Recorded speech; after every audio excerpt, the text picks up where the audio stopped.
नमस्कार दर्शकों, मैं हूं संजय दास और आप देख रहे हैं न्यूज एस। आपका एक बार फिर से स्वागत है न्यूज एस में। आज हम मौजूद हैं राजगढ़ जिले के तहसील ब्यावरा के अंतर्गत आने वाले ग्राम निवानिया में। जी हां, आज ग्राम निवानिया में आज संत रामपाल जी महाराज जी के सानिध्य में एक दिवसीय सत्संग समागम रखा गया। संत रामपाल जी महाराज जी का सत्संग श्रवण करने के लिए आज सैकड़ों की संख्या में श्रद्धालु पहुंचे। अगर व्यवस्था की बात की जाए तो यहाँ पर आज संत रामपाल जी महाराज जी के सत्संग सुनने के लिए बहनों के लिए अलग व्यवस्था की गई और भाइयों के लिए अलग से व्यवस्था की गई बैठने की। सत्संग के दौरान संत रामपाल जी महाराज ने अपने श्रद्धालुओं को बताया कि यह मनुष्य योनि बार बार नहीं मिलती। कहा जाता है कि इस मनुष्य योनि के लिए देवी देवता भी तरसते हैं। अगर एक बार मनुष्य योनि अपने हाथ से छूट गई तो 84 लाख योनियां भोगने के बाद ही मनुष्य योनि का मिलना संभव है। आइए जानते हैं सत्संग सुनने पहुंचे लोगों को आखिर क्या बताते हैं संत रामपाल जी महाराज अपने सत्संग के माध्यम से। बेटी के भाग में अगर सुख है तो उसने कोई मोड़ नहीं सकता। और जहाँ हमारी बेटी, क्योंकि वो राम नाम पर लगी हुई है, भगवान की भक्ति कर रही है, चाहे किसी गरीब के ब्याह दियो, ब्याह तो वही होगा जहाँ मालिक ने लिख रखा, गरीब अमीर का तो रोड़ा है को नहीं। और परमात्मा के हाथ में कलम है, अपनी बेटी ने इसी जगह संयोग जोड़ देगा। और जाते ही कुछ ही दिनों में उस बेटी वहाँ अपवारे नारे हो जाएंगे। पुण्यात्माओं, हम भगवान से हटकर और हम अपने अपनी बुद्धि से ही हम अपनी सब व्यवस्था करने लग गए, जिससे जीव बुद्धि की औकात दुर्गति तो करवा सकती है, इतनी है, सुख प्राप्ति नहीं कर सकती। अब जीव बुद्धि की सोच क्या है? परमाणु बम बना लिए, बता के कला तोड़ दिया परमाणु बम, तो अपना नाश इकट्ठा कर लिया। पूरे विश्व को नष्ट करने का इसकी सामग्री कति तैयार कर रखी है, या के बुद्धि लड़ी बता। और ये पृथ्वी यहीं रह जाएगी, ये देश यहीं रह जाएंगे, दुनिया मर जाएगी। और जो लड़ने वाले, मरने वाले और बनाने वाले, वो केल ठा के ले जाएंगे यहाँ से। तो इस तरह की जो सोच है यह कमज़ोर होगी हमारी। जब हम भगवान के दिशा निर्देश से चलेंगे तब हम सुखी भी होंगे, समाज भी सुधरेगा, सुख का सांस आओगा। अब हम क्या करते हैं? मकान बनाते हैं, एक से एक बढ़िया कोठी, फिर उस तो बढ़ बना होगा और उसकी चर्चा चल लगी, बब कमाल कर दिया इसने तो, न्यारी कोठी बना दी।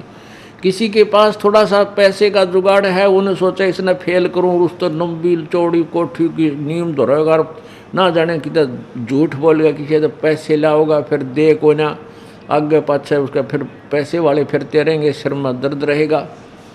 पुण्यात्माओं, जिसमें हमें इस तत्व ज्ञान का प्रकाश हमें हो जाएगा, ये ज्ञान हमारे हृदय में समा जाएगा। परमात्मा कहते हैं, घर तो 3.5 हाथ भाई गणात 4.25, कह कबीर अधिका गए है ताको नहीं विचार।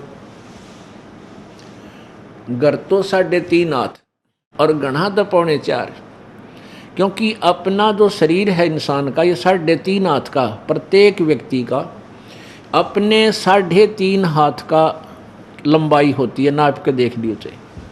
तो परमात्मा कहते हैं, आपने चाहे 4 कमरे की कोठी बना रखी है, चाहे 8 कमरों की ऊपर नीचे मंजिली बना रखी है, आप जी ने विश्राम केवल 3.5 हाथ में करना है। 1 हाथ बाई 3.5 हाथ, बस इतना स्थान चाहिए। और उसके लिए के कुकरम पास बैठे हो प्राणी बेमतलब हैं, किधर कर्जा कर लेगा, फिर सारी उम्र उस कर्जे ने कट तोड़े जागा, रात ने नींद आवे नहीं। ये परेशानियां हमने अनजानपने में उस बालू रेत की तरह, बच्चे की तरह बाहर निकल गए, पैर जड़े जो बैठ गए, फिर तले भी जल गया और पैर भी जले, दूना दुख हुआ। तो हमने फिर पुनः उस आग से वापस आना होगा।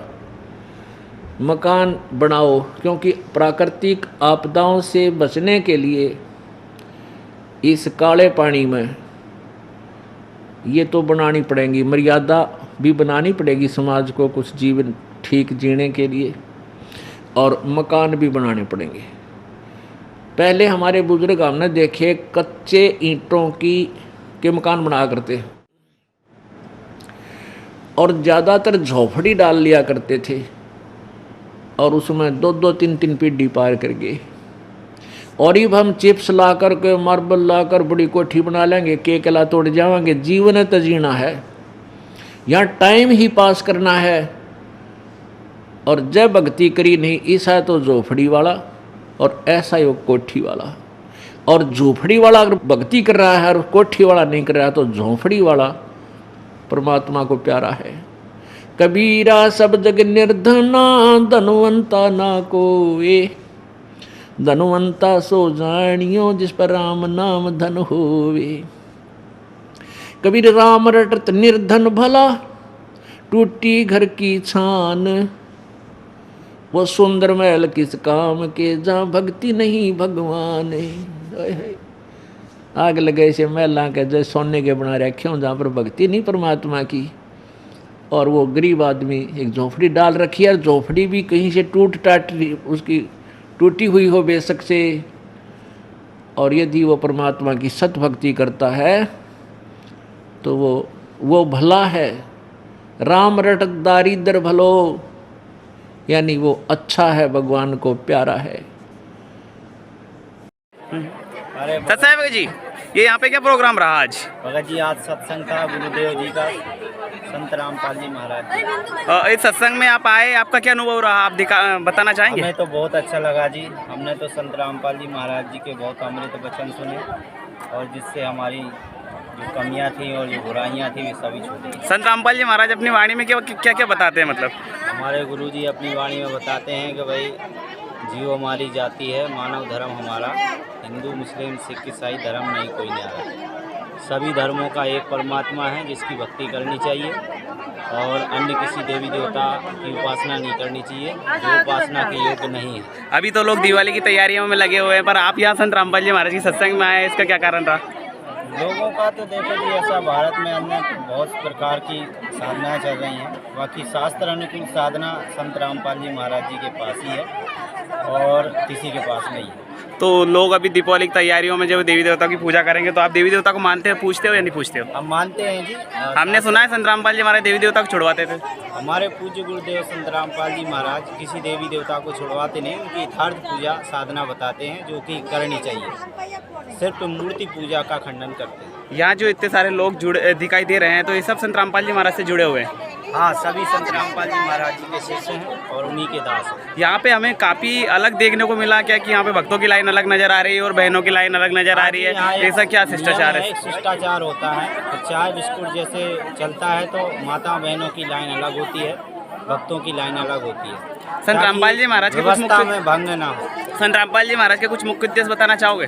संत रामपाल जी महाराज जी का मुख्य उद्देश्य है कि सद्भक्ति कराकर जीव को सतलोक पहुँचाना, सभी बुराइयों से दूर करना, छुआछूत और जाति प्रथा को ख़त्म करना और पाखंडवाद को जड़ से ख़त्म करना और दहेज प्रथा आदि जैसी कुरीतियों को जड़ से ख़त्म करना संत रामपाल जी महाराज जी का मूल उद्देश्य। आपका नाम क्या है सर? मेरा नाम है ब्रजेश दास।